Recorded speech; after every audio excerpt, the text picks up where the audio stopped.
Hello guys, today we will do Aunt Jennifer's Tiger by Adrienne Rich. So explanation of the poem, stanza 1. Aunt Jennifer's tiger friends across a screen bright topaz denizens of a world of green. They do not fear the man beneath the tree. They pace in streak chivalric certainty. So explanation is Aunt Jennifer's tiger friends and move across a screen or panel. The poet describes them as bright colored like the shining golden yellow jewel topaz. So यहाँ पे जो aunt Jennifer के tigers वो मतलब कि they are not a live means living tigers, they are just like जो उन्होंने एक पैनल पे मतलब एक जैसे बनाते हैं ना ऐसे बनाया हुआ है उन्होंने और पोएट ने डिस्क्राइब किया उनको एक ब्राइट कलर्ड की तरह, जो एक शाइनी गोल्डन येलो टोपैज होता है, जो मतलब एक हमारा जैसे एमरोल्ड होता है एक, ऐसे ही एक हमारा येलो कलर का स्टोन होता है बहुत शाइनी, तो उससे उसको डिस्क्राइब किया हुआ है. They are free inhabitants of the green forest and are not scared of the man standing under the tree.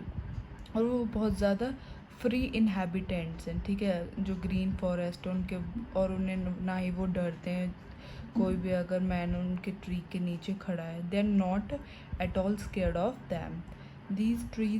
These tigers move about with grace, elegance and confidence, and they are so much confident and strong, ठीक है, they do not fear about anything.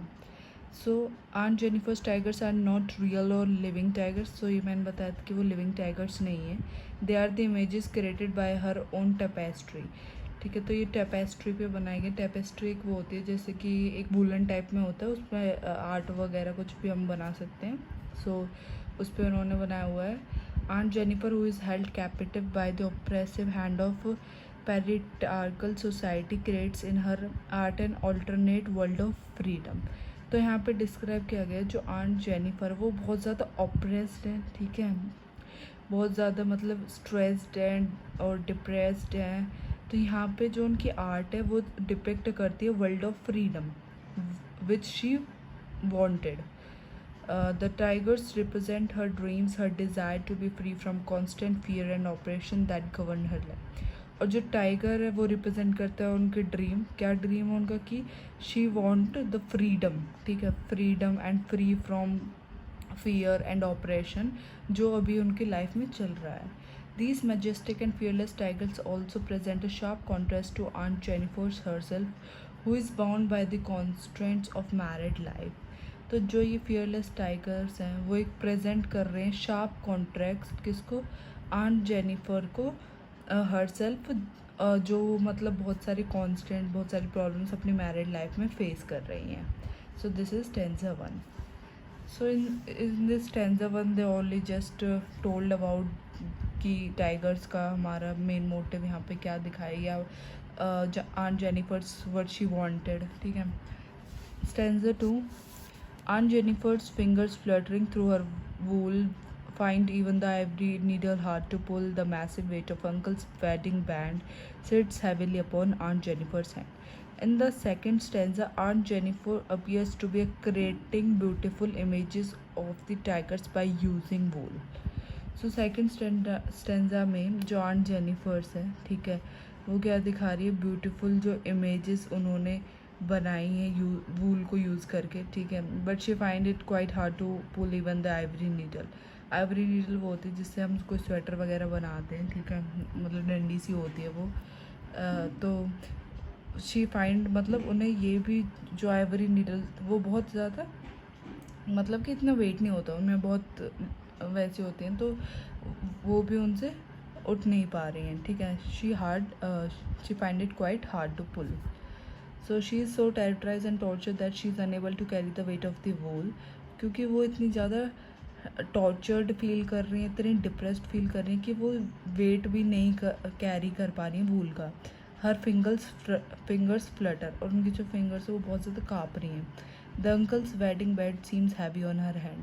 तो जो uncle के wedding band means जो ring थी उनकी, ठीक है, उनके जो हैंड में वो बहुत ज़्यादा हैवी उनको सीम मतलब उन्हें बहुत ज़्यादा वो हैवी लग रही है ring. It suggest that she feel burden with her marital responsibilities. तो यहाँ पे ये दिख रहा है कि भाई उन्हें बर्डन फील हो रहा है अपने मैरिटल रिस्पॉन्सिबिलिटीज़ का। मैरिटल रिस्पॉन्सिबिलिटीज़ मीन्स जो मैरिज की रिस्पॉन्सिबिलिटीज़ उन पे है वो बहुत ज़्यादा बर्डन फील कर रही हैं उनसे। Through this stanza the poet want to convey the fact that a woman throughout her lifetime works to glorify the tiger that is her husband, but she feels so much subjugated that the marital bond becomes a burden on her. This is the actual reality of Aunt Jennifer's life. तो इस टेंजा से हमें पता चलता है कि जो एक वुमेन होती है अपने पूरी लाइफ टाइम वो क्या करती है, ग्लोरीफाई करती है टाइगर। यहाँ पे टाइगर मतलब उसका हस्बैंड, तो वो अपने हस्बैंड को ग्लोरीफाई करती है, मतलब उसकी हर बात मानती है, उनके हिसाब से चलती है। लेकिन वो अब इतनी ज़्यादा सब्जुकेटेड मीन्स ऑप्रेस्ड हो चुकी है कि जो मैरिटल बॉन्ड है वो उसे बर्डन लगने लगा है, क्योंकि उसके पास कोई फ्रीडम ही नहीं है। तो ये एग्जैक्ट रियलिटी थी आंट जेनिफर की, ठीक है। So now we will go to stanza third.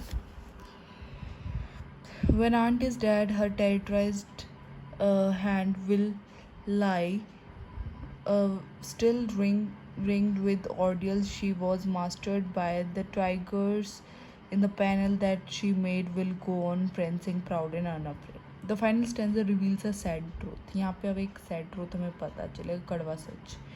The poet says that even the death will not be able to release Aunt Jennifer from the trauma she had to undergo during her lifetime. तो poet बताता है कि death भी मतलब अगर aunt Jennifer मर भी जाएगी तब भी वो इस ट्रॉमा से जो उसकी लाइफ टाइम में उसके साथ हुआ है वो उसे नहीं, मतलब वो भूल नहीं पाएंगे। हर life will be a story of her audience and operations that she वो सब्जेक्टेड टू। और जो उनकी लाइफ है, ठीक है, वो उनकी स्टोरी होगी। ऑडियंस मीन्स अनप्लेजेंट जो उनकी मेमोरीज थी उनकी, और बहुत ज़्यादा ऑपरेशन डिप्रेशन जो उन्होंने सहा था। However, the tigers created by her will be eternal. लेकिन जो टाइगर्स उन्होंने बनाए वो एटर्नल रहेंगे, वो कभी नहीं मरेंगे। They will always be proud and unafraid. और वो प्राउड फील करेंगे और वो डरेंगे नहीं। Here we get a glimpse of an oft quoted conventional theme in poetry that art endures beyond human life. तो this is the theme of the poem कि art जो है वो मरने के बाद भी जिंदा रहती है और वो हमेशा कुछ ना कुछ सिखाती है। Perhaps the poet wants to say that the women themselves are creating these tigers.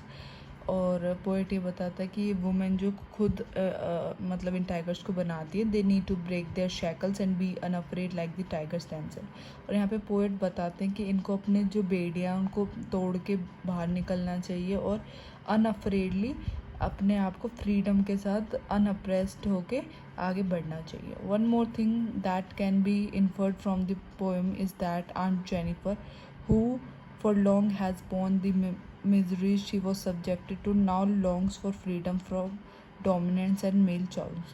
और एक और चीज़ कि भाई इस पोएम में जो आंट जेनिफर वाली पोएम है इसमें ये बताया गया है कि आंट जेनिफर ने she suffered from a lot of trauma, ठीक है।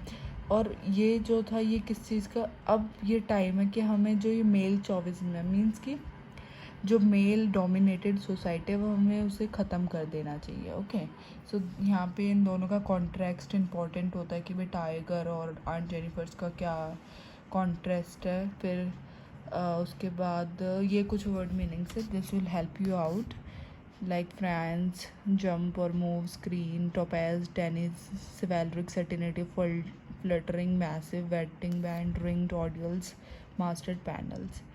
Okay, I hope you like my video. Please subscribe my channel.